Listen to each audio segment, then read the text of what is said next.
As emoções são uma parte intrínseca da nossa existência, de nós.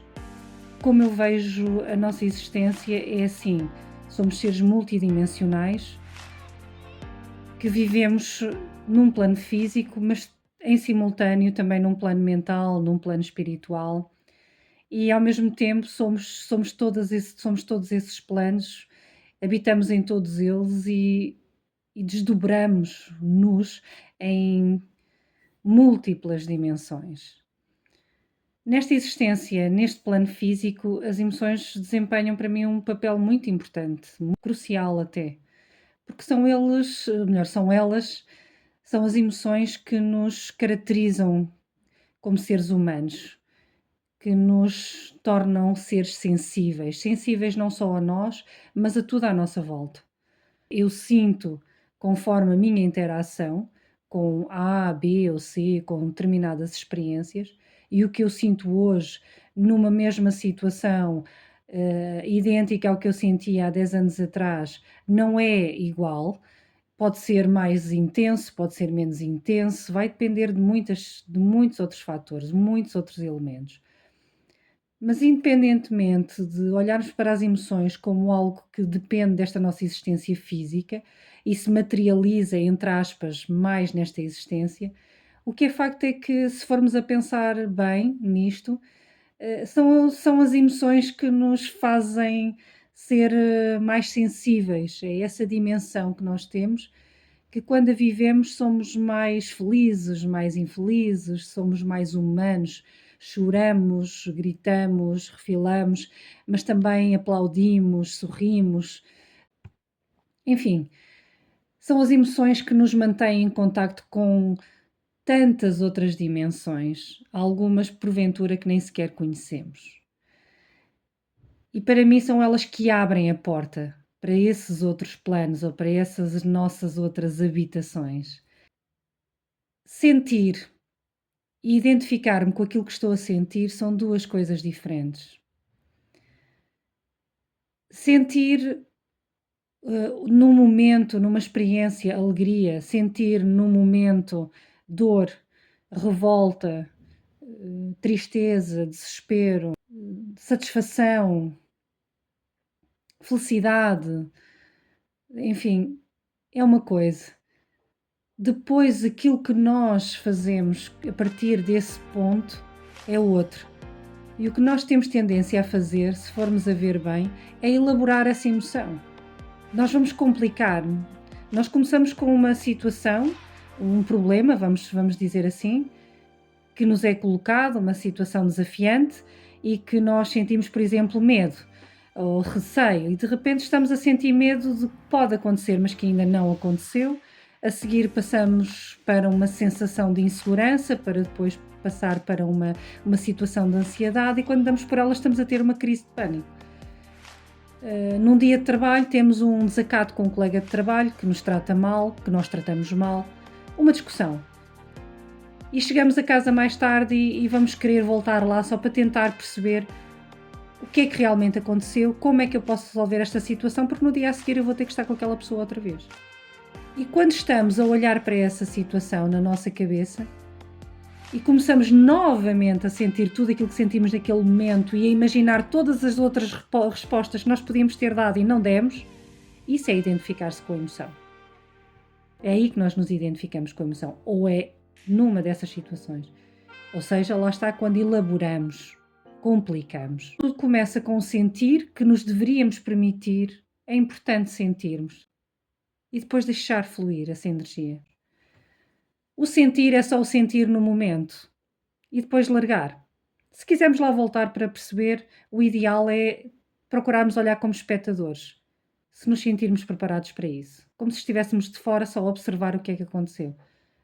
E isso é que é não identificar. Por isso as emoções devem ser sentidas, elas permitem essa nossa humanização e a nossa empatia para connosco e para com os outros. Abrem portas a essas outras dimensões onde a empatia é mais natural e onde a podemos sentir e viver de uma forma mais pura. Nós trabalhamos com a linguagem que nos é ensinada desde pequeninos e até ver, para já não podemos contorná-la. Acredito que um dia vamos estar todos a falar de uma maneira diferente, provavelmente uma língua universal, provavelmente até através de telepatia, que acho que todos somos capazes de fazer, e já não vai ser tão necessário todas estas definições e a necessidade de saber descrever bem o que se está a sentir, que é para podermos explicar ao outro. O discurso é muito importante. Se nós utilizamos muitas expressões negativas, palavras como, por exemplo, luta, vou lutar contra, vou lutar pelos meus direitos. Eu não tenho que lutar pelos meus direitos. Se eles são direitos meus, eu só tenho de os afirmar. Eu não tenho de lutar por uma coisa que eu sinto que é minha e se ainda não me foi dada, eu devo senti-la na mesma como se já estivesse a ser dada e não como se eu ainda tivesse que esgravatar para alcançar. Não é por dizer que vamos lutar para que a vamos alcançar. A própria palavra luta, se formos a ver bem, pressupõe uma dificuldade, pressupõe uma exigência. O que é que nos diz? Diz-nos que é difícil. Vamos ter que lutar, vamos ter que competir para ganhar, vamos ter que. Temos apenas de aceitar que aquilo que nós queremos é algo que nós já temos. A minha percepção diz-me que não. A luta é uma palavra que deve ser utilizada, não há problema nenhum em utilizar. Agora, lutar contra uma doença significa que vai ser difícil, que vai ser doloroso. E se já é difícil em si, não vale a pena estar a dar-lhe mais graus de dificuldade. É realmente na harmonia, no centro, em que aceitamos a situação em que estamos, mas não nos resignamos a ela, apenas queremos ultrapassar, queremos ficar bem, queremos curar. E então essa afirmação, afirmar a cura e não lutar contra. Parece tão mais pesado, tão mais denso. É essa densidade que nós atribuímos à realidade à nossa volta que também torna a nossa realidade mais difícil. Já pensaram nisso? Já pensaram que se mudarem um pouco o discurso, vão poder também projetar uma outra energia para fora? Nós estamos a contribuir para aumentar a questão, para aumentar esse problema, para aumentar esse desafio. E quanto mais não seja, o processo em si vai ser ainda mais difícil. E se calhar não tem de ser. É o primeiro passo. Sentir o que estamos a sentir, olhar como se estivéssemos a olhar para essa emoção, mesmo assim à nossa frente, mesmo na nossa cara, e deixarmos que ela se desvaneça ou que ela se acalme, seja qual for a resposta.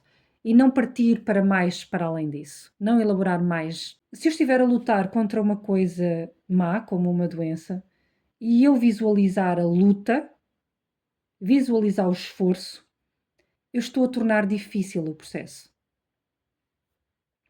Daí que a visualização seja muito mais do que uma mera imagem descritiva no nosso cérebro. A visualização é uma forma de criar uma realidade ou ajudar a criar uma realidade que abarca todo o nosso ser, tudo o que nós somos, ou seja, abarca as emoções. Chamam-lhe visualização, que é visualizar o cenário em que nós estaríamos se tivéssemos os fatores, todas as coisas que gostávamos de ter. Visualizar no sentido de imaginar uma cena só na nossa cabeça, de escrever, desenhar, não chega para concretizar realmente.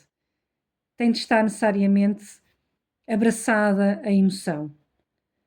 E se a emoção for luta, então é dificuldade, é exigência que nós vamos sentir, não é? Se pelo contrário, a visualização que nós fizermos for de cura, já curados, felizes, a andar numa praia, com a nossa família ou com alguém que gostamos, ou até sozinhos, mergulhar no mar, viajar o mundo, porque estamos curados e podemos fazer tudo isso, por exemplo, então uma emoção boa, uma emoção que promove isso, que nos faz sentir bem. A visualização é muito mais do que o ver. Não é só o ver com os olhos, nem só é ver com o coração. Mas nem sempre é fácil quando falamos de visualização, parece que estamos a falar só desses cenários. Eu tenho que me sentir como se estivesse lá. Como é que eu me sentiria se estivesse agora numa praia, a passear, como é que eu me sentiria nessa situação? É isso a visualização. É indissociável ver de sentir. Pois eu há pouco tempo decidi trocar o nome. Tem que ser mais fácil. E então imaginei, claro, e fiquei por aí. É imaginação. Eu acho que é a palavra adequada.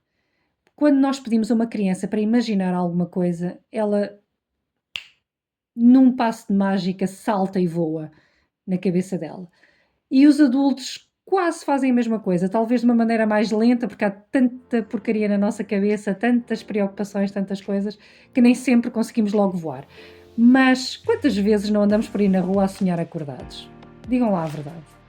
Quantas vezes não andam na rua a caminho do trabalho ou das compras e entram na vossa cabeça e de repente estão no outro lado do mundo? Isso é sonhar acordado, imaginar.